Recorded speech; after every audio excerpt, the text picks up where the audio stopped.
14ই August আমরা গিয়েছিলাম চিরকোলো স্পোর্টিভো ভিল্লা দি সান্তিস। এটা একটা স্পোর্টিভো কমুনালে, মানে কমিউনির আন্ডারে এই স্পোর্টস সেন্টারটা। কাসিলিনা পার্কো দি সেন্টোসেলা থেকে 105 নাম্বার বাস দিয়ে খুব সহজেই চলে আসতে পারবেন এই পার্কটায় বা কমিউনির স্পোর্টস সেন্টারটায়। এখন যে রাস্তাটা দিয়ে যাচ্ছি এটা তোরপিনা তারায় একটা বড় পার্কটা, মানে চাঁদের যে পার্কটা আমরা যেটাকে বলি, সেই পার্কের ভেতর দিয়ে আমরা চলে এসেছি। 10 মিনিট লেগেছে হেঁটে আসতে। প্রথমবারের মতন এই সেন্টারে আসা। 6 রকমের স্পোর্টস সেন্টার আছে এখানটায়। তবে আমরা আজ শুধু যাচ্ছি সুইমিং পুলে। যদিও এই সেন্ট্রো স্পোর্টিভোটা বড়দের জন্য, তাই সুইমিং পুলের পানির পরিমাণটাও অনেক বেশি।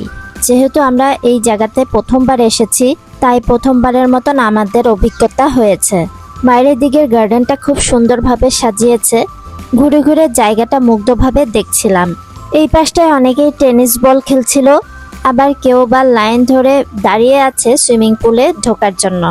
সামনের দিকে যেতে যেতে সুন্দর একটা খেজুর গাছ দেখতে পেলাম। কাঁচা খেজুর ধরে রয়েছে। তবে এখন যত সময় নেই, তাই এখন আর ছবি তুলছি না বা ফটোশুট করছি না। আমার বেড়ে ওঠা যেহেতু লিবিয়ায়, তাই খেজুর গাছগুলো পেলেই অনেক বেশি মিস করি। সামনের দিকে যেতে যেতে দেখি বিশাল একটা লম্বা লাইন। আমরাও লাইন ধরে ভেতরে প্রবেশ করে নিচ্ছিলাম। ভেতরে প্রবেশ করার টিকিটগুলো আমরা আগের দিনই অনলাইনে ওদের ওয়েবসাইটে গিয়ে কেটে নিয়েছিলাম। আমার পরিবারের 4 জন সদস্যদের জন্য নিয়েছিল 28 ইউরো, বড়দের 9 ইউরো করে আর ছোটদের 5 ইউরো করে যদি না সিট না নেন। আমরা 2টো সিট নিয়েছিলাম, তবে সিট সহ পার পার্সন 9 ইউরো করে। নিজেদের মতো করে খাবার দাবার নিয়ে যেতে পারবেন, তবে ভেতরে খাওয়া নিষেধ। গেটের বাইরে এসে খাবারগুলো খেতে পারবেন, সেখানে সুন্দর জায়গা আছে। আমরা এখন লাইনে ধরে একে একে করে ভিতরে প্রবেশ করতে যাচ্ছি। সুইমিং পুলে আসলে সুইমিং কস্টিউম মাস্ট। সুইমিং কস্টিউমের সাথে সুইমিং ক্যাপটাও পরা নিয়ম এখানে। আমরা এখন প্রিপেয়ার হয়ে নিচ্ছি পুলে নামার জন্য।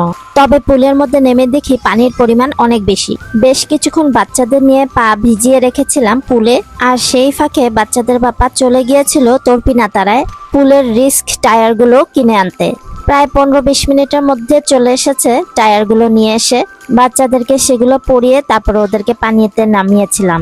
এই পুলটাতে বাচ্চাদের জন্য রিস্ক টায়ারগুলো ছাড়া কোনোভাবেই নামানো সম্ভব না, তাই যারা যারা জানে আগে থেকেই তারা এগুলো প্রিপেয়ার করে নিয়ে এসেছিল। বেশ অনেকক্ষণ পানিতে খেলাধুলা করার পরে ওরা টায়ার্ড হয়ে গেছে। এখানে ওরা কিছু স্ন্যাক্স খাওয়া দাওয়া করে নিচ্ছিল। এই পুলটা আমাদের বাসা থেকে অনেক বেশি কাছে, তাই আমাদের জন্য জার্নি করা অনেক বেশি সুবিধা হয়েছে। 2টো শিফট করে এখানে সবাইকে ঢুকানো হয়। সকাল 9টা থেকে 2টা পর্যন্ত একটা শিফট, আবার দুপুর 2টা থেকে সন্ধ্যা 7টা পর্যন্ত একটা শিফট। আমরা সকালের শিফটেই চলে এসেছিলাম, যেহেতু দুপুরে 2টার পরে অনেক বেশি কড়া রোদ থাকে। প্রথম দিকে বাচ্চারা একটু ভয় পাচ্ছিল, পরবর্তীতে টায়ার দেওয়ার পরে তারপরে একটু অভ্যস্ততা বা ভয়টা কেটে গিয়েছে। বরাবরের মতনই আমার ছেলে সাহির অনেক বেশি খুশি। সব বাচ্চাদেরই পানি পেলে আর কিছু লাগে না। যেসব বাচ্চারা সুইমিং করতে পারে তাদের জন্য অনেক বেশি ইজি, আর আমরা বড়রা যারা সুইমিং করতে পারি না তারা সাইড ধরে দাঁড়িয়ে থাকলেই ম্যানেজ করতে পারবে। আমিও যেহেতু সুইমিং করতে পারি না, সাইডগুলো ঘেঁষে তাই দাঁড়িয়েছিলাম। প্রায় 9:30 কি 10টা থেকে একদম 2টো পর্যন্ত বাচ্চাদের নিয়ে আমরা সবাই অনেক এনজয় করেছি। আমাদের বাসার যেহেতু খুব কাছে এই পুলটা, তাই ভারী খাবার দাবার কোনো কিছু নিয়ে আসিনি। এবার রেডি হয়ে বাড়ি ফেরার পালা। বাসার কাছে এই ছোট্ট ছিমছাম এই সুইমিং পুলটা খুব ভালোই লেগেছে। ইনফ্যাক্ট আমাদের জন্য অনেক বেশি সুবিধা হয়েছে জার্নি করতে। এবার ব্যাকপ্যাক করে যাওয়ার পালা। নতুন নতুন পুলে বা নতুন নতুন জায়গায় এক্সপিরিয়েন্স করতে ভালোই লাগে। আশেপাশে ইতালিয়ান যারা এসেছিল তারাও অনেক বেশি ফ্রেন্ডলি ছিল।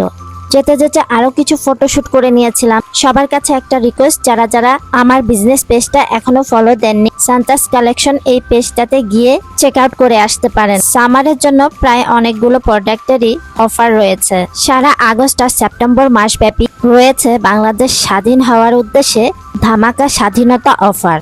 পেজটা চেক আউট করতে ভুলবেন না যেন। আরো কিছু ফ্যামিলি ফটোশুট করে আমরা চলে যাচ্ছি সামনের দিকে। সামনে গিয়ে আবারও খেজুর গাছের দেখা মিলল। খেজুরগুলো দেখে অনেক লোভ লাগলো যে বেশ অনেকদিন এই কাঁচা খেজুরগুলো খাওয়া হয়নি। আর এই কাঁচা খেজুরগুলো আরবি দোকানগুলোয় অ্যাভেলেবেল পাওয়া যায়। তবে গাছ থেকে পেড়ে খাওয়ার মজাই আলাদা। তবে আমি কিছু খেজুর পেড়েছিলাম। খেজুরগুলো গাছের মধ্যে দেখতেই বেশি সুন্দর লাগছিল। টেস্ট করেও দেখেছি, তবে সেগুলো খাওয়ার কোনো যোগ্য না। সামনের এই জায়গাটা বসার জায়গা আছে, চাইলে এখানে খাওয়া দাওয়া করতে পারেন। আর এই জায়গাগুলোতে মহিলাদের আর পুরুষদের জন্য আলাদা আলাদা টয়লেট বা বাথরুম রয়েছে। আমার বেড়ে ওঠা লিবিয়ায়, তাই ছোটবেলার অনেক স্মৃতি মনে পড়ে গেল এই খেজুর দেখে। ছোটবেলার অনেক অনেক পুরানো আর মধুর স্মৃতিগুলো জড়িয়ে রয়েছে। আমার শৈশবটা কেটেছে আরব একটা দেশে, আর আমার বাচ্চাদের শৈশব কাটছে ইউরোপের একটা দেশে। প্রত্যেকটা বাচ্চারই শৈশবগুলা অনেক বেশি ভালো কাটুক, পরিবারের সাথে অনেক অনেক সুন্দর স্মৃতি থাকুক, এটাই কামনা করি। বাইরের দিকে এসে খুব সুন্দর গার্ডেনটা এনজয় করে নিচ্ছিলাম আমরা। আরও কিছু স্মৃতি ধরে রাখার জন্য বেশ কিছু ফটোশুট করে নিয়েছিলাম। এবার বাড়ি যাওয়ার পালায়। আজ আর ভিডিওটি লম্বা করছি না, দেখা হবে নেক্সট ব্লগে। আমার ছোট্ট এই পরিবারটার জন্য দোয়া করবেন। নিজেরা সবাই ভালো থাকবেন। লাইক, ফলো, শেয়ার, সাবস্ক্রাইব করে আমার পাশেই থাকবেন। দেখা হবে নেক্সট ব্লগে। টিল দেন, আল্লাহ হাফেজ, আসসালামু আলাইকুম। Thanks for watching.